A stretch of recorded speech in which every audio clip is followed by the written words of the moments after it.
ሰላም ጤና ይስጥልን እንደምን ከርማችኋል? እኔ በጣም ደህና ነኝ እግዚአብሔር ይመስገን። ዛሬ ምን ነው ሙሽራ መስለሽ መጣሽ እንዳትሉኝ ገና ከመልስ መግባቴ ነው። ድምጼ ደግሞ ትንሽ ተዘግቷል፣ ትንሽ ጉንፋን ይዞኛል።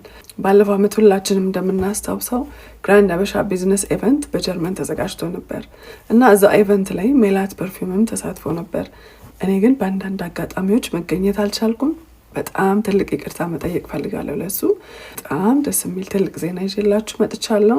በጣም ከምንወዳት ለማየት ከምንጓጓላት ከተቀደሰች ሀገር ግራንድ አበሻ ቢዝነስ ኢቨንት ሊዘጋጅ ነው። የት? ኢየሩሳሌም ማርች 24 እና 25 በጣም በአይነቱ ለየት ያለ ኢቨንት ሊዘጋጅ ነው። ዛሬ ሚስጥር ላወጣባት ነው።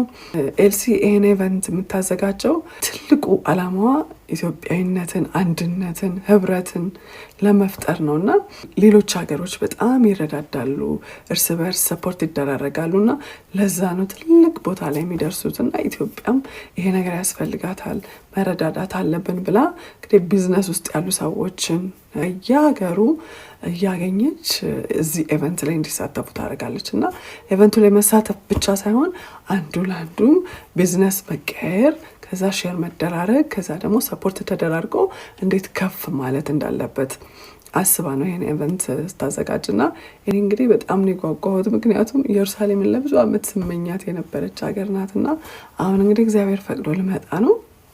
ለነፍሳችንም ለስጋችንም እዛ ልንገናኝ ነው ማለት ነው። ግራንድ አበሻ ቢዝነስ ኢቨንት ማርች 24 እና 25 አይቀርም።